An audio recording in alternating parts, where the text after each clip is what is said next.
नमस्कार दोस्तों, मैं संतोष कुमार आज आपके लिए साइंस सीरीज का पहला वीडियो लेकर आया हूं, जो आपके सभी प्रकार के कम्पिटिटिव एग्जाम के लिए उपयोगी है। Welcome to the world of Sanskriti classes Bhagalpur. दोस्तों, you get here basic true and important repeated questions of GK, GS, computer, current affair, math and reasoning type of objective questions. We support you to crack any competitive exams। तो आइए video शुरू करते हैं। आज का पहला प्रश्न है, आरबीआई का राष्ट्रीयकरण कब किया गया? Option a 1945, b 1947, c 1949, d 1950। तो इतना दूरी में दोस्तों आपने सोच लिया होगा कि ऑप्शन कौन सा होगा। सी 1949। प्रश्न संख्या 2, पाचन तंत्र में मौजूद अमाशय रस में क्या पाया जाता है? Option a HCl, b NaCl, c bromine, d iron.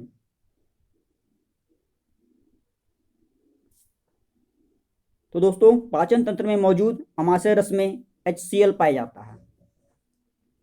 प्रश्न संख्या 3, हीटर की कुंडली किसकी बनी होती है? ऑप्शन ए नाइक्रोम, बी तांबा, सी टंगस्टन, डी पीतल। तो दोस्तों, हीटर की कुंडली नाइक्रोम की बनी होती है। प्रश्न संख्या 4, सोडियम में इलेक्ट्रॉन की संख्या कितनी होती है?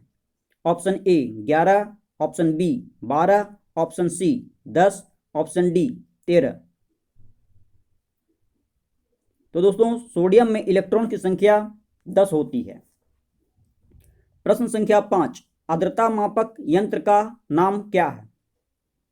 Option a anemometer, b barometer, c pyrometer, d hygrometer. तो दोस्तों, आर्द्रता मापक यंत्र का नाम हाइग्रोमीटर है।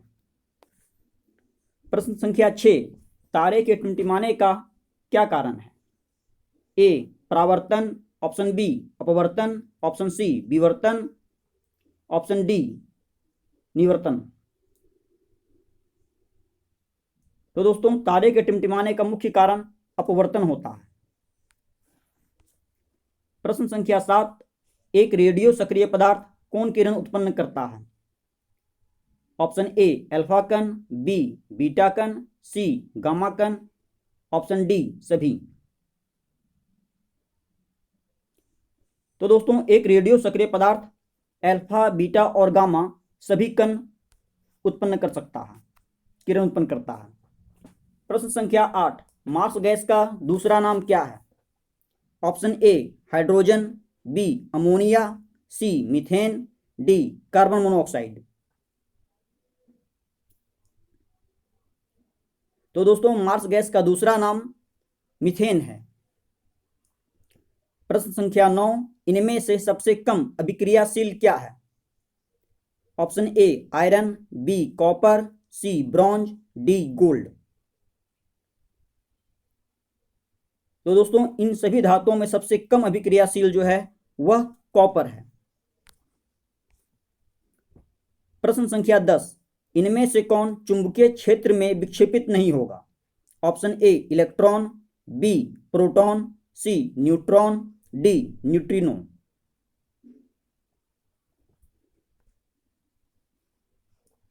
तो दोस्तों, इसमें न्यूट्रॉन चुंबकीय क्षेत्र में विक्षेपित नहीं होता है। प्रश्न संख्या 11, मौसम संबंधी अध्ययन के लिए किस गैस का प्रयोग होता है? Option a hydrogen, b helium, c oxygen, d nitrogen. तो दोस्तों, मौसम संबंधी अध्ययन के लिए हीलियम गैस का उपयोग किया जाता है। प्रश्न संख्या 12, मीलीबग किस फसल से संबंधित है? ऑप्शन ए आलू, बी चना, सी सरसों, डी गेहूं। तो दोस्तों, मीलीबग नामक जो बीमारी है वह आपका सरसों से संबंधित है। प्रश्न संख्या 13, ऊपर उठे हथौड़े में कौन सी ऊर्जा होती है? ऑप्शन ए गतिज, बी स्थितिज, सी चक्रीय, डी मांसपेशी। तो दोस्तों ऊपर उठे हथौड़े में हमेशा स्थितिज ऊर्जा संचित होती है। प्रश्न संख्या 14, किस वर्ग के पौधे में बीज बनने के बाद नग्न के रूप में मौजूद होते हैं? ऑप्शन ए लेग्यूमिनेसी, बी खरपतवार, सी इंडोस्पर्म, डी जिम्नोस्पर्म।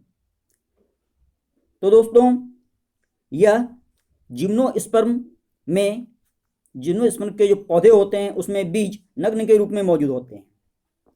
प्रश्न संख्या 15, कोरेलाइट जड़ें किसमें पाई जाती है?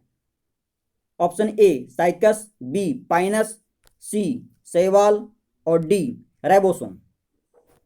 तो दोस्तों कोरेलाइट की जो जड़ें होती है वह साइकस में पाई जाती है।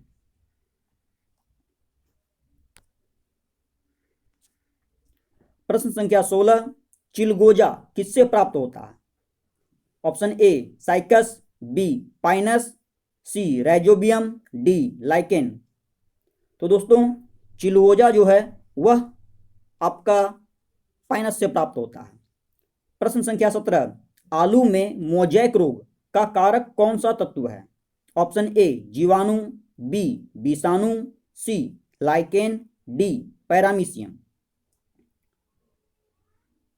तो दोस्तों आलू में मोजैक रोग का कारक विषाणु होता है। प्रश्न संख्या 18, जीवाणुओं का साधारण आकार कैसा होता है? ऑप्शन ए छड़ रूपी, बी शंकु रूपी, सी वलयाकार, डी गोलाकार।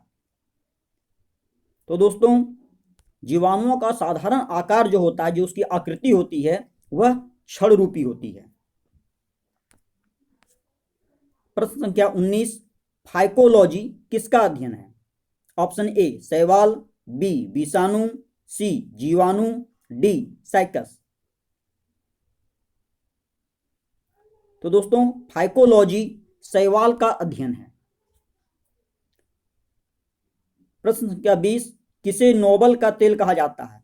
Option a triolein, b glycerine, c nitroglycerine, d trinitroglycerine.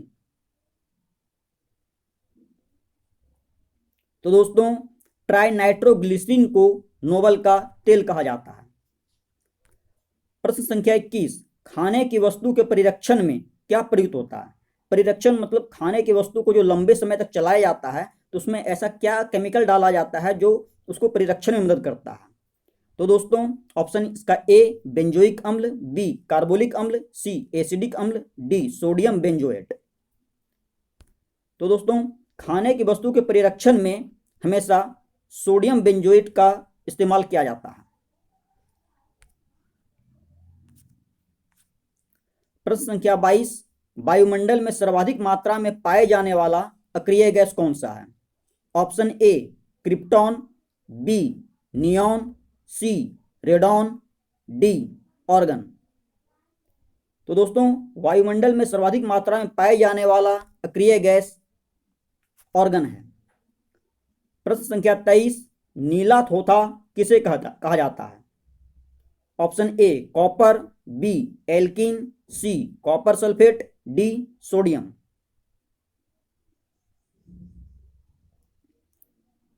तो दोस्तों नीला थोथा कॉपर सल्फेट को कहा जाता है। प्रश्न संख्या 24, मोनाजाइट किसका अयस्क है? Option a sodium, b teflon, c plutonium, d thorium. तो दोस्तों मोनाजाइट थोरियम का अयस्क है। प्रश्न संख्या 25, कौन सा ईंधन न्यूनतम पर्यावरण प्रदूषण उत्पन्न करता है, यानी सबसे कम पर्यावरण को प्रदूषित करता है? ऑप्शन ए कोयला, बी डीजल, सी पेट्रोल, डी हाइड्रोजन। तो दोस्तों हाइड्रोजन एक ऐसा ईंधन है जो पर्यावरण को सबसे कम प्रदूषित करता है। प्रश्न संख्या 26, एलपीजी में मुख्यतः क्या पाया जाता है?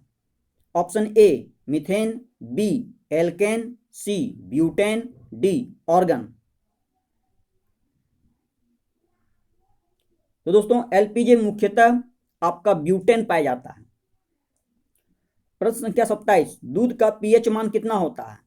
6.6, 6.4, 6.8 या 6.2? तो दोस्तों दूध का पीएच मान 6.6 होता है। प्रश्न संख्या 28, परमाणु सिद्धांत के खोजकर्ता कौन है? Option a J Thomson, b John Dalton, c Chadwick, d Moseley.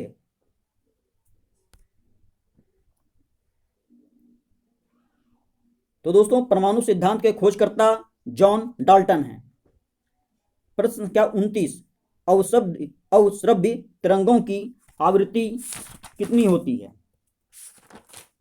तो दोस्तों ऑप्शन ए 20 हर्ट्ज से कम, 20 हर्ट्ज से ज्यादा, सी 20,000 हर्ट्ज से कम, डी नन।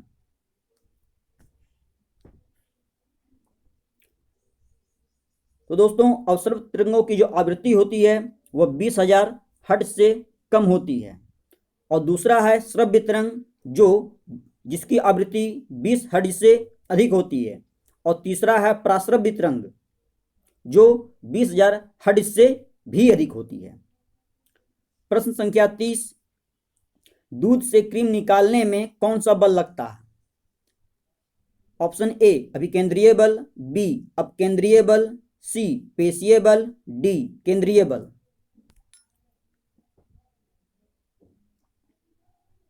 तो दोस्तों दूध से क्रीम निकालने में हमेशा अपकेंद्रीय बल का इस्तेमाल होता है।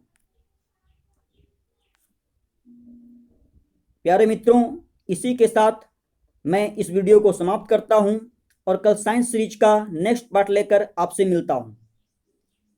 यदि आपको वीडियो अच्छी लगी हो तो वीडियो को लाइक एंड सब्सक्राइब जरूर करें। धन्यवाद।